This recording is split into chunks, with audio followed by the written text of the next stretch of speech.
Hello guys, welcome back to my channel सपनों से हकीकत तक।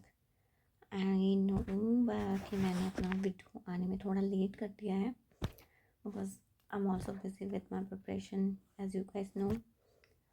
एंड आई होप कि आपका जो 1 मंथ का हम लोगों ने प्लान किया था 10th ऑफ अप्रैल तक वो अच्छा चल रहा है। आप लोग उसके अकॉर्डिंग अपना शेड्यूल बना पाए हो। तो अभी क्योंकि एग्ज़ाम में बहुत कम दिन रह गए, अप्रॉक्स 60 डेज़, तो अभी हम मोस्ट इम्पॉर्टेंट फोकस रखने वाले हैं अपने PYQs पे, जिसके लिए आज हम 2024 का पेपर सॉल्व कर रहे हैं या तो इसमें हम अपना देखेंगे, इसका थीम स्टैक करने की कोशिश करेंगे। Okay, so let's solve it out. I really want कि आप लोग अपना पिक्चर लेके ट्राई करो और इसको पेपर फॉर्मेट में ही करो, तो आपको रियलाइज़ होगा कि एक्चुअल पेपर में हम कितनी सारी गलतियाँ कर देते हैं जिनकी ज़रूरत नहीं होती। ठीक है, तो this is a first question. Statement based questions easy भी होते हैं, बट ध्यान रखना मेरी भी बहुत गलतियाँ होती थी पहले, but they are the easiest questions. ठीक है, सो रिमेंबर दैट। तो first statement is the atmosphere is heated more by incoming solar radiation than by terrestrial radiation.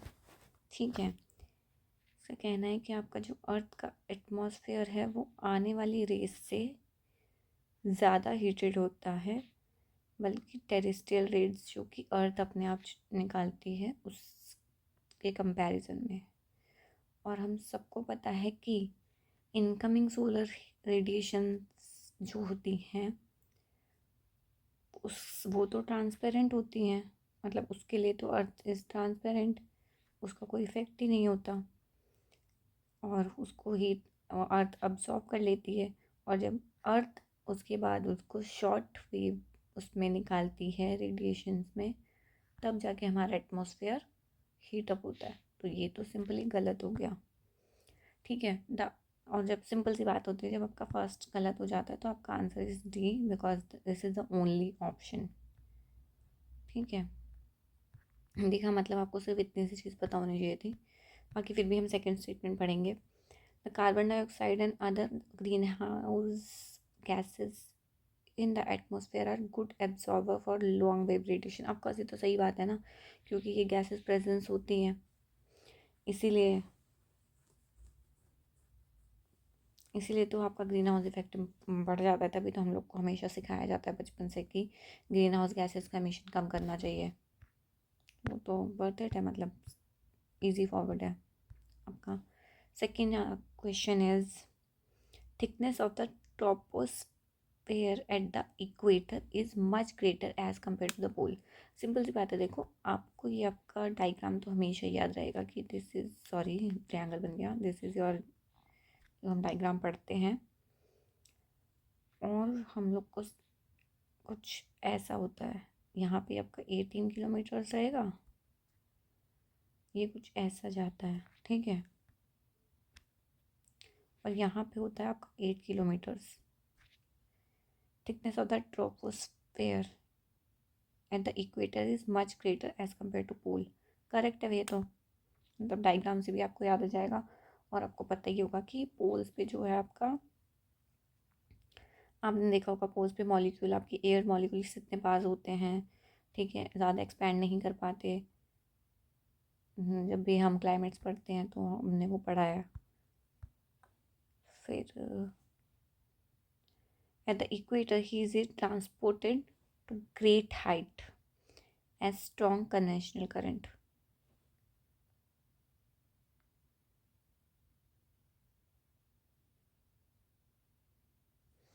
Correct है,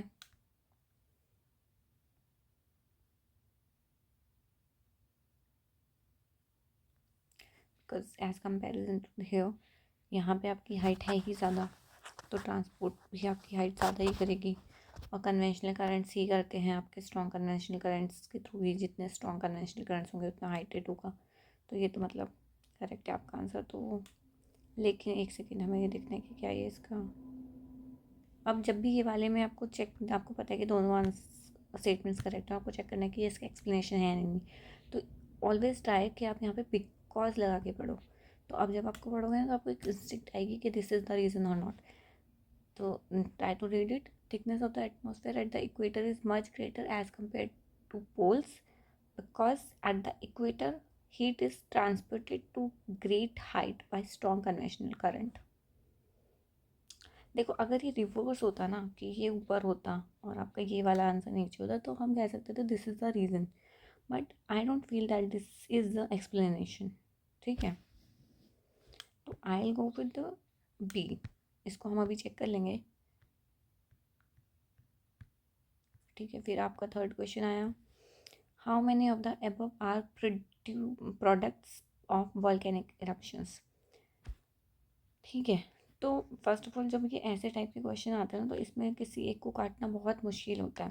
तो ऑलवेज ट्राई कि जब भी ऐसे क्वेश्चन आए तो यू ऑलवेज मार्क, अगर आपके पास टाइम नहीं है तो ऑलवेज मार्क डी.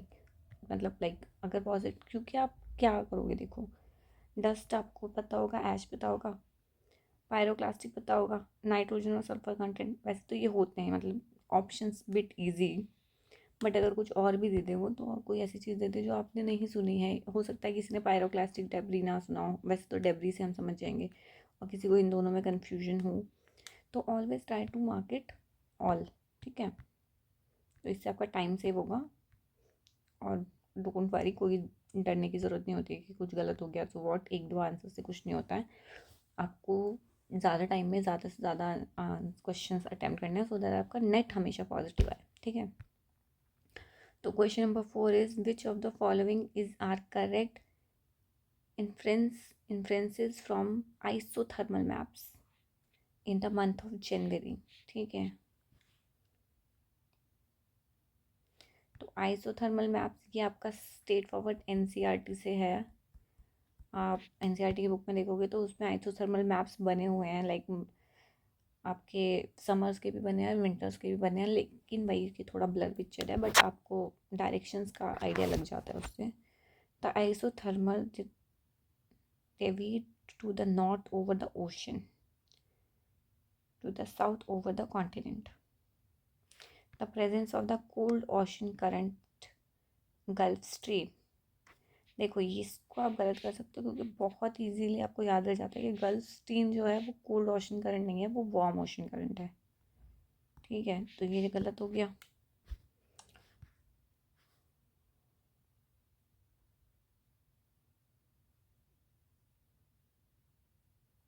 फर्स्ट वाले का मैं भी याद करूँ, मेरे को मैप याद नहीं है इस वक्त. Give me a moment.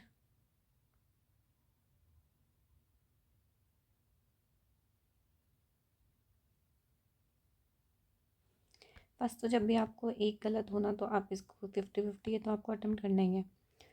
जनवरी में, अभी रुक जाओ मैं इसको अटेम्प्ट करने का ट्राई करती हूँ. तो जनवरी इज काइंड ऑफ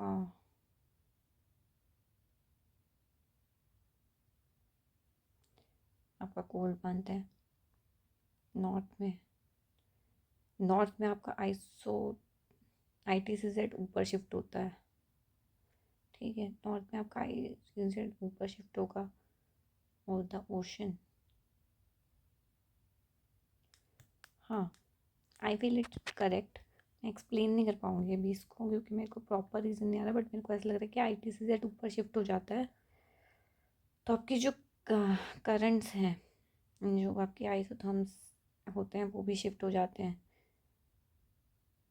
और हमको और ये अभी मैं कैसे समझाऊँ, ट्राई करती हूँ, रुको. मान लो ये आपका इंडिया है, इंडिया के रिस्पेक्टिव मैं समझाती हूँ. और आपका ICD पहले यहाँ आ रहा था और अब यहाँ आ रहा है.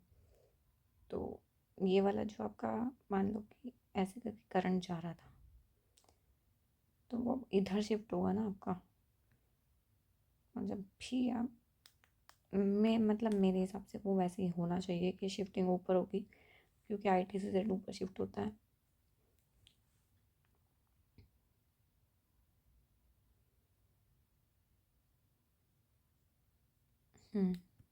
तो और वैसे भी ये गलत हो गया तो मैं फिर यूजुअली मैं इसके साथ ही जाती. अभी इसका आंसर चेक कर लेंगे आप. फिर fifth, which of the following countries are well known as the 2 largest cocoa producers in the world. देखो कोको प्रोड्यूसर्स, अब दिस इज़ नॉट पॉसिबल कि हम एक एक चीज़ को याद रखें कि कौन किसका प्रोड्यूसर है और कौन नहीं। बट इसमें आप ट्राई करना कि आप ऑप्शंस देखो। देखो इसमें this is odd one out, ठीक है, and it worked, it always worked in UPSC. देखो अल्जीरिया एंड मोरक्को सुने हुए नाम है, आपने सुने ही होंगे। बोस्वाना एंड नाम्बिया, नाम्बिया भी आप सुनते ही हो, ठीक है।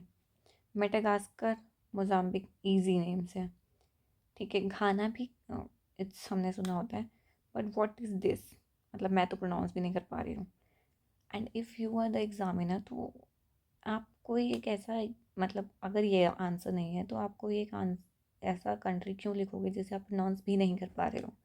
सो अगर ऐसे ऑड वन आउट टाइप चीज़ लगती है जो सुनी ही नहीं है कभी, बिकॉज आपने इतना टाइम पढ़ लिया है, आप you all of the time UPSC content देखते हो और आपको फिर भी नहीं पता है दिस काइंड ऑफ वर्ड्स, तो always assume that these are the answers, ठीक है। So ya, and this is the correct answer, you can check. And यार these tips and tricks worked, ठीक है, बट कोई भी टिप्स एंड ट्रिक्स जो होती है वो आपकी नॉलेज से ऊपर कभी नहीं होती है। If you know that this is the fact and I know that 100% correctly, तो आप अपना मार्क करो आंसर। बट आप अगर ऐसे ही कंफ्यूज हो बिकॉज ऐसे आंसर्स हैं और आपको नहीं याद है, तो you can apply these tricks, okay.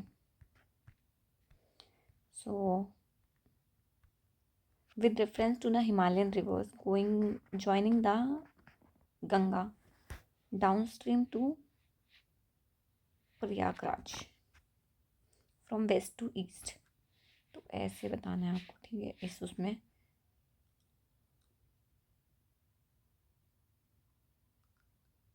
Which one of the following sequence is correct sequence. देखो ये वाले क्वेश्चन बड़े टफ होते हैं, देखो, लेकिन हम इसको ट्राई करते हैं। कोसी बिहार में मिलती है, हमको पता है।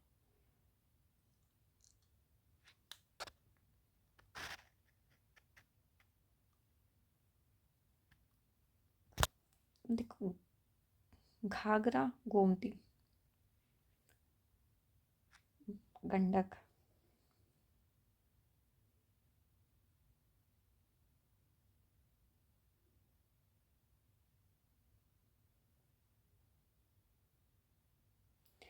Guys I don't remember, I am really sorry. आप भी बोलोगे कि ऐसी लड़की है इसको खुद नहीं याद आ रहा, बट बहुत क्लोज ऑप्शन है, मेरे को एग्जैक्ट तो याद नहीं आ रहा है अभी। हाँ वैसे ये बहुत इजी है, बट मैंने अभी तक अपना मैपिंग रिवाइज नहीं किया है, तो इससे बस ये देख लो कि आप लोग ऐसे क्वेश्चंस आते हैं, you have to do this, मतलब लाइक मग इट अप, जैसे भी कर सकते हो। So this question is the show stopper. क्यों कह रही हूँ मैं ऐसा, because this is the question जिसने क्वेश्चन ये आया तो ऐसा हिंट भी मिला है कि हो सकता है 2025 में इस तरह के 3 स्टेटमेंट बेस्ड क्वेश्चन और आए, ठीक है। और this is the easier question, but वही क्योंकि 3 स्टेटमेंट है, इससे पहले ये पैटर्न देखा नहीं है तो वी यूज टू स्केर्ड, तो बट ट्राई करते हैं हम इसको सॉल्व करने का। Rainfall is one of the reason for weathering of rocks. देखो वेदरिंग पढ़ा है तो आपको ये पता है कि हाँ दिस इज, क्योंकि इसने बहुत इजी दिया ना, one of the reason, not the only one, this is correct, ठीक है। अब इसके ऑप्शंस एक बार आप देख लो पहले। Both statement 2 and 3 are correct and both of them explain statement 1, ठीक है। Again but only one of them explain statement 1, ठीक है। Only one of the 2 and 3 is correct and that explain statement 1, ठीक है। Neither statement 1 no statement 2 is correct, तो इसने statement 1 correct है यानी इस बारे में कोई बात नहीं की, तो ऑफकोर्स स्टेटमेंट 1 इज करेक्ट। ऐसे भी आप कर सकते हो, तो ऑलवेज ट्राई टू, मतलब लाइक कभी स्टेटमेंट्स उसमें मत पढ़ो, ऑप्शंस भी देखो एक बार। तो है rain water contains carbon dioxide in solution, ठीक है। मतलब अगर आपने थोड़ा रेन साइकिल पढ़ा है तो दिस इज़ करेक्ट, बिकॉज जितनी भी कार्बन डाइऑक्साइड आपको ऊपर जाती है एटमॉस्फेयर में, वो वापस आ जाती है रेन वाटर के थ्रू।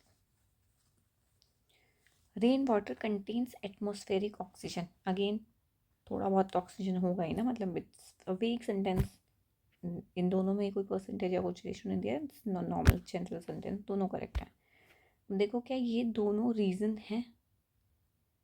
तो हाँ, these are the reasons of weathering, क्योंकि ये different different elements, different different solutions की वजह से ही वो वेदरिंग होती है। सो या this is the easiest answer जो उन्होंने आपको प्लेट में सजा के दिया, सिर्फ इस तरीके से कि आप बस ये क्वेश्चन बड़ा देख के डर जाओ, तो वो नहीं करना है। Just try to read it out. Okay, how many of the above countries have a border with the North Sea? So this is a mapping question. Again I'm saying mapping is very important thing, और मैंने भी revise नहीं किया, I am sorry. हाँ but हमको करनी है ये, तो हम अपना नेक्स्ट ट्राई करेंगे, नेक्स्ट लेक्चर 2-3 दिन के अंदर लें, 1-2 दिन में हम अपना मैपिंग कंप्लीट करेंगे। तो यही वही मतलब देख लो, न्यूज़ बेसिस मैपिंग है, ये सब है, वो सब चीज़ें हैं। तो ये फैक्चुअल थिंग है, इसको मैं नहीं कर रही हूँ, आप लोग देख लेना।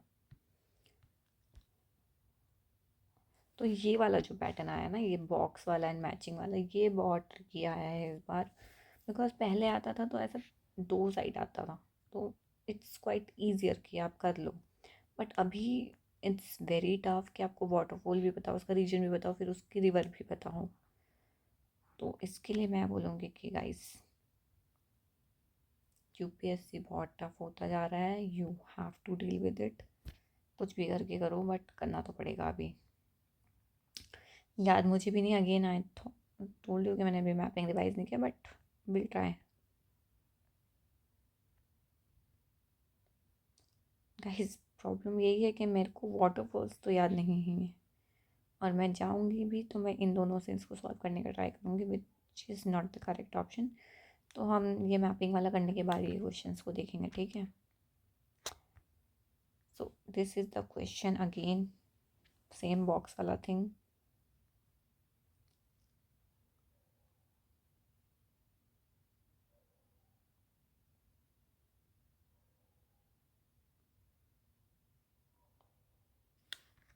ये पैटर्न्स आपको दोबारा देखने पड़ेंगे, मेरे को भी आना पड़ेगा इनके ऊपर।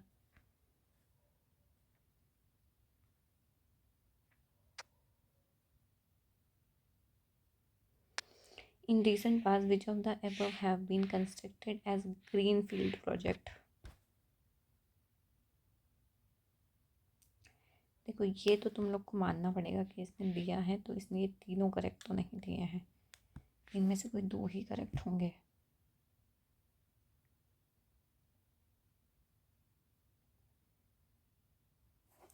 ये करंट अफेयर्स बेस्ड क्वेश्चन है और बहुत फैक्चुअल है, पेपर में बहुत सारी चीज़ें बहुत फैक्चुअल थी गाइज।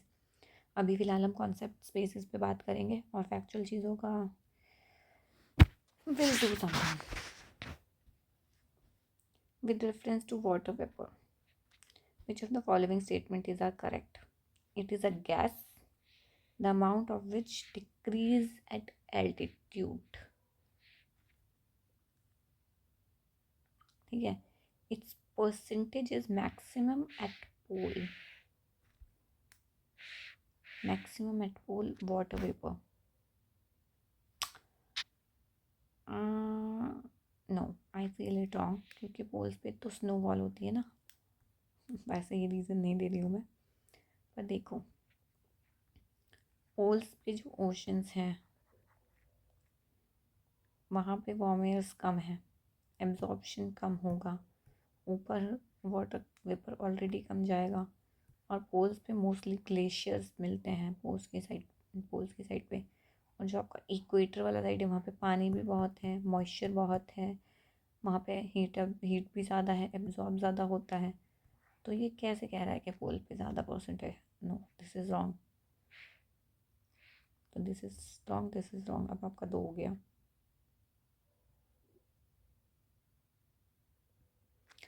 अब देखो वाटर वेपर है, ऊपर जाते जाते जाते जाते अमाउंट एल्टीट्यूड पे डिक्रीज होगा कि इंक्रीज होगा, मुझे बताओ। जब तुम पानी बॉईल करते हो तो ऊपर जाते जाते जाते वहाँ बनता है बनता है बनता है, तो बताओ डिक्रीज होता है इंक्रीज होता है? कॉस्ट डिक्रीज होता है। तुम देखना कभी भी जब तुम पानी गर्म कर रहे हो तो उसकी भाप तुम्हें एक लिमिट तक ही फील होती है, उसके बाद फील होनी ही बंद हो जाती है। तो this is the right answer. कभी कभी ऐसे छोटे से वीडियोज लगा के ट्राई कर लिया करो, क्वेश्चन ईजी हो जाते हैं। Consider the following description. Annual and daily range of temperature is low. ठीक है, टेम्परेचर कम है डेली भी और एनुअल भी, तो ये मान लेना कि ये इक्वेटर तो नहीं होगा तुम्हारा, तो इक्वेटोरियल क्लाइमेट नहीं है ये।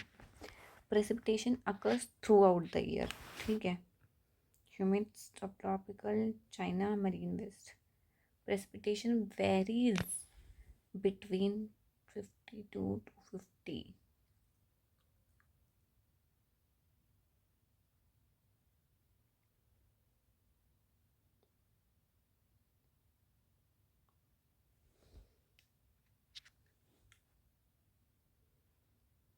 चाइना टॉप में होता तो है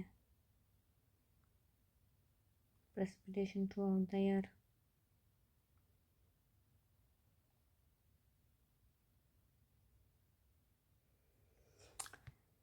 ये इस पे हमको मेहनत करनी पड़ेगी क्योंकि ये वही बिट कंफ्यूजिंग है टेम्परेचर्स, बट हमको करना पड़ेगा। देखो guys, I am very honest with you. मैं कोई ये नहीं कह रही हूँ that I am a teacher और मेरे को सब आता है। मैं बस ये कह रही हूँ कि आप और मैं मिलकर साथ में ट्राई करते हैं। कुछ टिप्स एंड ट्रिक्स मेरे को पता है, जहाँ पे जिस क्वेश्चन में जो लगेंगी वो मैं आपको बता दूँगी। ठीक है, बाकी जिन पे हमें मेहनत करनी है उस पर तो हमें करनी ही है। और अगर कोई क्वेश्चन आपको आता है मुझे नहीं आता तो इट्स बेटर, और जो ट्रिक्स आपको पता है इट्स गुड। और अगर मेरे बताने से कुछ नया मिल जाता है तो you can take it with reference to Coriolis force. ठीक है, विच द, ये चीज़ हमेशा याद रखना है कि किसके रेफरेंस में बात हो रही है। ठीक है, क्योंकि हम जनरलाइज कई बार स्टेटमेंट पढ़ते हैं और फिर गलत कर देते हैं। Which of the following statement is are correct. It increases with the increase in wind velocity. देखो ये करेक्ट है, अब मैं बता देती हूँ कैसे। हमको पता है कि नॉर्दर्न हेमिस्फीयर में, इसको इक्वेटर मानना, नॉर्दर्न हेमिस्फीयर में विंड राइट साइड डिफ्लेक्ट होती है। ये वाली बना देती हूँ, आई नो ये सबको याद रहता है। तो डिफ्लेक्ट्स ना राइट साइड। तो ये जब जितनी तेज़, देखो मान लो ये एक आइसोथर्म है, ये दूसरा आइसोथर्म है, विंड ऐसे ऐसे जा रही थी, लेकिन इसको ये ऐसे ना जाके ये ऐसे डिफ्लेक्ट होने लगती है। अभी जिस स्पीड से चल रही है उस स्पीड से डिफ्लेक्ट होगी ना, ऐसे डिफ्लेक्ट होती है, हमने पढ़ा भी है मैप्स में अपने, देखा है। तो this is correct. It is a maximum at pole and is absent and equator. This is correct. हमें पता है कोरियोलिस इक्वेटर पे होता नहीं है और पोल्स पे इट्स मैक्सिमम। तो ये बोथ आर करेक्ट। ये मतलब स्ट्रेट फॉरवर्ड आंसर था, आपको पता है हमने एनसीईआरटी में पढ़ा है ये बहुत बार। फिर आपका है next question and this is the last question of the session. ठीक है, हम ट्राई करेंगे 15-20 करके इसको जल्दी से जल्दी निपटाएं। और मैं इसको कंप्लीट वन गो में नहीं कर सकती हूँ बिकॉज मेरे को अपनी भी चीज़ रिवाइज करनी है, एज यू गाइस नो कि कितनी चीज़ें मेरा भी रिविजन अभी बच्चा है। तो on June 21st every year, which of the following latitude experience a sunlight of more than 12 hours? देखो इसको, ये वाले जो क्वेश्चन है ना, always imagine yourself we are in northern hemisphere. ठीक है, आपका इक्वेटर बहुत ऐसे, इंडिया का ऐसे से जाता है, बहुत नीचे जाता है। तो आई एम फ्रॉम उत्तराखंड, तो आई फील दैट कि हाँ मतलब मैं नॉर्दर्न हेमिस्फीयर में गिनती हूँ इस चीज़ को। फाइन। तो अभी देखो, हमको पता है कि जून में हमारे यहाँ पे होती है बहुत गर्मी। ठीक है, तो मतलब कि टॉपिक ऑफ कैंसर और इक्वेटर के पास कहीं सन होता है, ये तो गया। तो ये गया, तुम्हें पता है इसमें दोनों में से एक सही होना है। आपको सही आंसर मिल रहा है दैट्स ओके, नहीं मिल रहा है तो एक तो मार के ही आना है, क्योंकि या तो 2 नंबर मिल जाएंगे या 0.06 कटेंगे, और वो अगर इट्स अ बेटर कि आप मार के तो आओ, नेट पॉजिटिव निकलना है अपना। ठीक है, 12 घंटे के लिए एटलीस्ट मान के चलो। तो इक्वेटर पे अगर ओवर है एवरी ईयर 21 जून पे, तो पहली बात तो ये कि वो क्या बोलते हैं, मतलब फिर वो पूरा ओवरहेड होता है इक्वेटर पे, इट्स नेवर इंक्लाइन और एनीथिंग। इन्होंने ओवरहेड वर्ड मेंशन भी नहीं किया है ना। Sunlight of more than 12 hours. हाँ तो ये तो पॉसिबल है, मतलब ये तो हर जगह पॉसिबल है। और आपको अगर याद हो तो 21 June is I think yoga day, international yoga day, है ना। इसका आंसर ट्रॉपिक ऑफ कैंसर ही है, मेरे को तो याद भी है, बट मैं आपको एक ट्रिक बता रही थी कि कैसे आप अपने आंसर्स तक पहुंच सकते हो, ठीक है। सो आई नो मैंने वबल किया है आज काफ़ी क्वेश्चंस में, तो आपको शायद ऐसा भी लग रहा हो कि क्या बेवकूफ़ लड़की है, हमको क्या सिखाएगी। But to be very honest, मैं यहाँ पे आपको कुछ सिखाने नहीं बैठी हूँ। I am just sharing my things with you guys, my preparation journey with you guys, so that आप लोगों को एटलीस्ट इतना समझ में आए कि इट्स नॉट दैट कि आप लोगों से कुछ नहीं हो रहा है, इट्स जस्ट दैट कि UPSC is the toughest exam, और आप कितना पढ़ के जाओ, कुछ भी करके जाओ, कुछ भी सीख के जाओ, nothing works in the examination. This is the only way. आप खुद पे भरोसा रखना है, कॉन्फिडेंस रखना है, और आपने जो पढ़ा है उस पर फेथ रखना है। क्योंकि वहाँ पे जब आपको बैठ के ऐसे ऑप्शंस कट करने होंगे ना कि ये नहीं है, ये तो नहीं हो सकता है, और ऐसे ऐसे क्वेश्चंस चूज़ करने होंगे, तो आपको अपनी गट फीलिंग के साथ जाना ही पड़ेगा कि हाँ यार मैंने नहीं पढ़ा है ना, अगर 1-1.5 साल में 2 साल में, तो मतलब ये नहीं है कोई चीज़। तो मैं बस आपको वो कॉन्फिडेंस देने के लिए दिखा रही हूँ अपनी खुद की जर्नी। और आई एम ट्राइंग कि हाँ आप लोग कुछ सीखो और समझो कि हमेशा हमें अपनी नॉलेज पे, अपनी गट फीलिंग पे डाउट करने की ज़रूरत नहीं होती। क्योंकि जितना वो लोग तो चाहते हैं ना हम डाउट करें, they always give us the confusing questions, silly confusions, जिसमें हम लोग आ जाते हैं, बट हमें वो नहीं करना है। Have faith in yourself and it's around 60 days and trust me guys, 60 days में तो दुनिया बदल जाती है। लोग तो मतलब लाइक आपने सुना होगा टॉपर्स का इंटरव्यू कि सिर्फ हम मेंस पढ़ रहे हैं, हमने सिर्फ लास्ट 2 महीने में प्रीलिम्स किया, वो ब्लफ नहीं कर सकते। It is doable, so do it. All the best for your exam.